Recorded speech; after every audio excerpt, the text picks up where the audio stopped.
Herald Standard presents the game of the week. Tonight, Monessen is at California. Monessen set the tone early when Jaden Altimore shot three, only 35 seconds into the first period.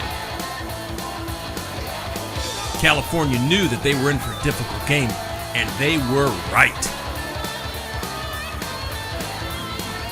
Justice Rice makes it 5 for the Greyhounds.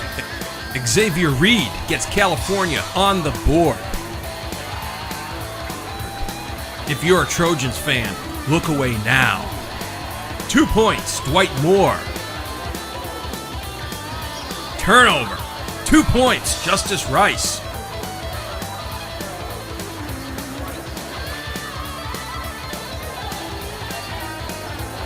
Turnover, 2 points, Dwight Moore. It's 13-2 Greyhounds. Okay, you can look again. In the second, Cass Taylor gets a little airtime. And a few minutes later, Drew Miller with a little fancy fakery. 2 more for the Trojans. With seconds left in the half, Rice steals one more chance to score. Lyndon Henderson does the honors. The onslaught ramps up in the third. Laval Rush hits a three-pointer. California never scored. It was early in the fourth when John DeFranco found the net for the Trojans. And 2 more by Dylan Hammett. But the Greyhound machine would not let up. Moore with the score. And this game comes to a withering end. 78-25. Monessen. Adam Hill after Monessen's 78-25 win. Coach, with the win, you guys are now 12-0 in the section. I know, winning the section is not the goal for you guys, but it's a good step in the right direction. How key was it to win the section? Well, it's a big goal. I mean, again, we try to prepare for one game at a time and section first. I mean, we can't go past that.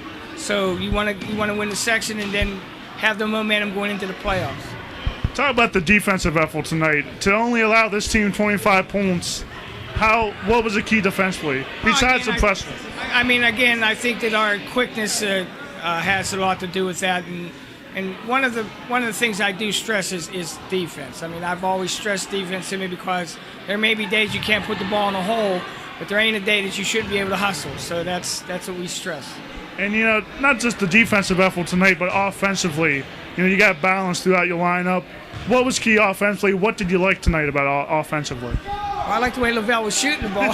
Always pretty nice, right? But I like you said, it's been balanced. It's been balanced through the whole year, though. And when one person doesn't score the way he's capable of doing, somebody else has already been picking up the slack.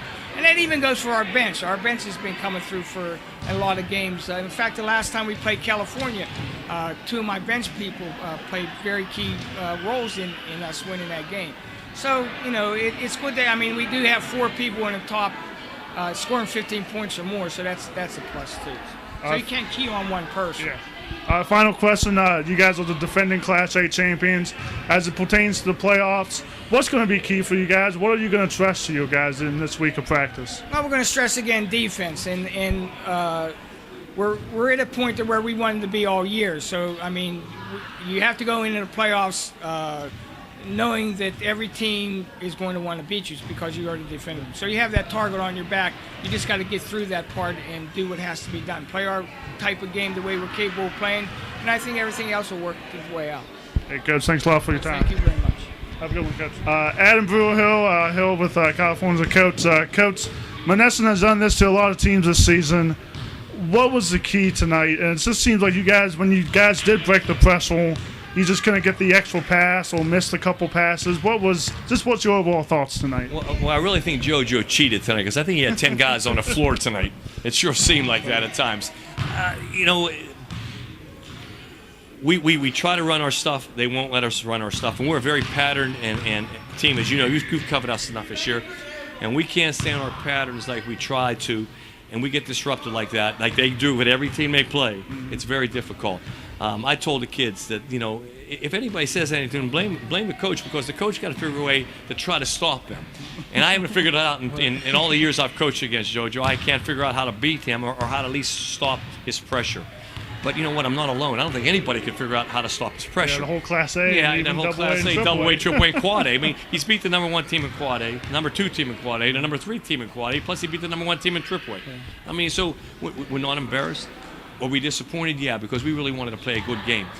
But the kids understand now that they've played the best team probably in the Whitfield, probably the 1 or 2 best team in the state, and now they can look forward to playing some teams that they think they can actually play in the playoffs. And hopefully we can do some things in the playoffs. I believe, and everybody I've talked to who's knowledgeable about basketball, different coaches, different fans that I know who've been around the game, really think we can do something in the playoffs. Mm-hmm. And I truly believe in my heart, and our kids believe that we can do something in the playoffs. Speaking of the playoffs, obviously you don't know your opponent yet, but from your perspective, from your team, what do you guys have to do in order to be successful in the postseason? We have to control the game.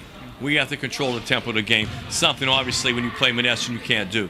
But every time we played a good team, and we've played them close, the Elizabeth Fords, the Brownsvilles, the Charleroi, or whatever, we've controlled the tempo. When we control the tempo, we're going to stay in the game with everybody. I don't care who it is. We'll stay in the game with you.